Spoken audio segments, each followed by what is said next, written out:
What's up, YouTube? Like, comment, and subscribe so I could keep these videos going. Today, we doing a mid-season report for the Sixers.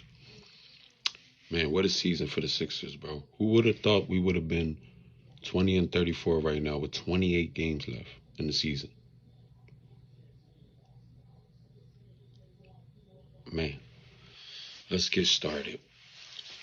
First, we have, we're going to start with PG. In 35 games, PG is averaging 16 points, 5.3 rebounds, 4.4 assists.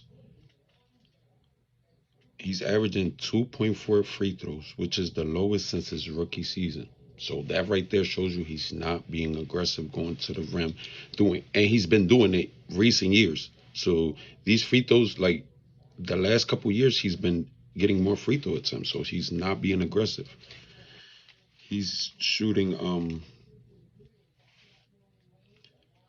42% from the field and 35% from three on 6 3-point attempts a game. So basically, yeah, he'll take more threes than Tobias, but he won't go to the rim.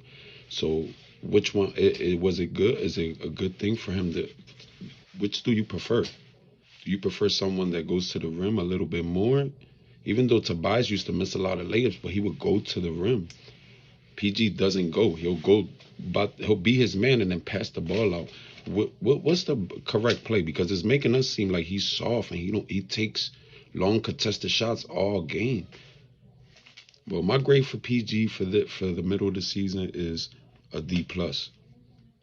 Just because of the couple good games that he had, that's the only thing that makes me not give him an F. The couple good games he had, like against Charlotte and stuff like that. But this 2-point game, this dropped him. Because if you look at his numbers, they're not horrible, but they're not what we expect from PG, and especially that Embiid has only played 17 games this season. Like, your numbers should be up. You're getting the ball more. You're averaging about the same numbers as if Embiid was playing all the games.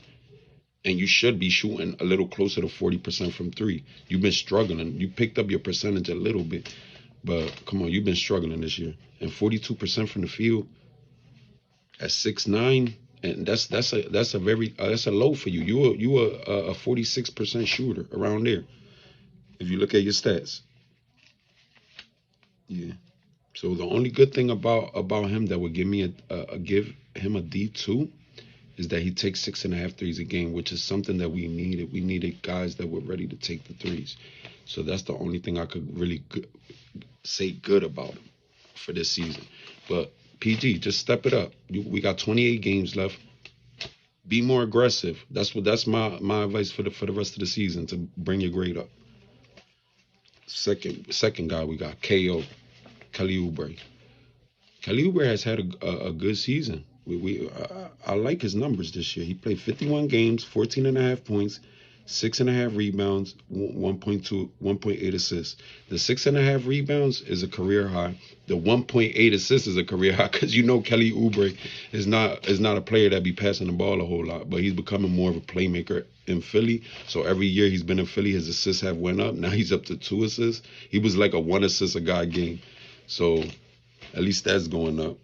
He's shooting 46% from the field and 28% from three, which is kind of low because we used to the 32%. So he's kind of struggling from three. So hopefully that picks up. His percentages pick up later in the season. I mean, with the 28 games left, and 75% from the free throw line. He's always also averaging 1.5 steals a game, which shows you that he's very active on the defensive end this year. So for Kelly Oubre, I give him a B+, just for them stats. Y'all let me know what y'all think in the comments. Now we on to Tyrese Maxey. Maxey's averaging 27.6, 3.5 rebounds a game, 6.1 assists. He's shooting 45% from the field on 22 shot attempts, 35% on 10 3-point attempts, and 87% on 6 free throw attempts. So I'll give I love everything about Maxey's scoring at an all-time rate. So everything about what Maxey's doing is good. He just has been in a funk shooting. The only reason I'll give Maxey an A- is because of the 3-point percentage. That's the only reason he's shooting 34%. We're used to him being a 40+% 3-point shooter. Pick that. Try to pick. I mean, Maxi's been hot recently, so hopefully he picks that up in the second half in these 28 games, and that percentage goes up to at least 38%, 39%. So that A- for Maxi, and he deserves to be an All-Star. He's still a snub. He's fourth in the league in scoring. Come on. All right, now we on to the big man. Joel Hans Embiid. He's let us down this year. He's down 10 points. His average is down 10. He averaging 24.9 points, 8.5 rebounds, 4.5 assists, with 3.4 turnovers a game. So he's basically at 1-to-1 assist to turnover. He 45% from the field, 33% from three, and 87% from the free throw line. So he's actually not as bad as he thinks from the free throw line. He's just been missing very clutch free throws, and he has some bad games with the free throws, but he's still good with the free throws. But the only thing is he's only attempting 9 free throws a game, which is the lowest since 2020. So he's been averaging the lowest free throws since the last 5 years. He takes his 4 3-pointers a game, and he's taking 17 shots a game. So he's still getting his shots, but he's just free throws are down. So that's, you know what I'm saying? He's probably getting like 2 less shots because Maxi's getting a couple more shots, but his free throws are down like 3. So that's probably right there is about the 5 to 7 points that he's missing. So next we go into the bench pieces that I believe that I should have graded. So first, I'm going to start with Yabu. He has 51 games, 25 starts, 11 points a game, 5.5 rebounds, 2 assists, 51% from the field, 40% from three with 4 3-point attempts a game. It's beautiful stats. He's only averaging 25 minutes a game, which is pretty good for a bench piece, but imagine if his numbers were from a starter, like 36 per 36. I mean, that would have been, he's perfect next to Embiid. So Nick Nurse, you got to start playing Yabu more. Justin Edwards, 8.2 points, 3.2 assists, 3.2 rebounds, 1.4 assists, 46% from the field, 36% from three on 4 3-point attempts. Justin Edwards is having a good year. He came in, he was undrafted, untouted because he was number 1 coming out of high school, and he didn't work out in Kentucky. But man, that's looking like one of the steals of the draft, because we on to the next person, which is the steal of the draft, Jared McCain. 15.3 points, 2.4 rebounds, 2.6 assists, 46% from the field, 38% from three on 6 3-point attempts. We missing him a lot. This is the future, Maxi and McCain. But right now, we still got Embiid and George. Right. My next grade goes to the coach, Nurse. The player's been too confused this year. This is horrible. First half record, I give you a F. Now for Daryl Morey, I want to bring his grade. I mean, I'll give him an F because he kind of messed up. Because I wanted to give him a D because he got Quentin Grimes, and that's a great pickup, which I'm on to next. That's a great pickup.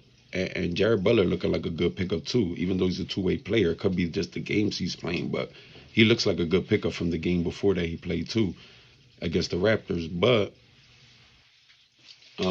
you the one that signed the old players in the off season, and you the one that said you made that mistake. So you're just fixing your wrongs. So you get an F unless this season picks up. We got 28 games left. So really, unless we win probably like 24 out of the 28 games, you're probably gonna get an F regardless. Even if we finish under 500, you're gonna get an F, because either way, we're still underachieving, no matter how you look at it. So for the Sixers, I'm gonna say for these 2 grades is for the couple games that we played with Quentin Grimes and Jared Butler. Quentin Grimes, I give him an A from the rip. He had 30 points last game, been balling, shooting, perfect. Only thing he's a little bit defensively, but I like him. He's solid defensively. Jared Butler, I give that probably like a A2, because he's playing that backup point guard role, and he also can score, and he has a little fire in him. So those are 2 A's. Man, I imagine what Morey grade would have been if he wouldn't have picked up nobody at the draft deadline. Maybe like a F minus, but I'm gonna just give him an F for those 2 grades. So the Sixers, man, 20 and 34. you know that's an automatic F, man. Nobody expected to be here. Every Sixers fan is like so traumatized about this, man. We got 28 games left, and the Sixers are still selling winning. 2 games ago, they were talking about we're going in all in for it, and we feel as though we're the best team that nobody wants to face. What does the second half of the season have in store for us? Man, like, comment, and subscribe. I'll check you out next time.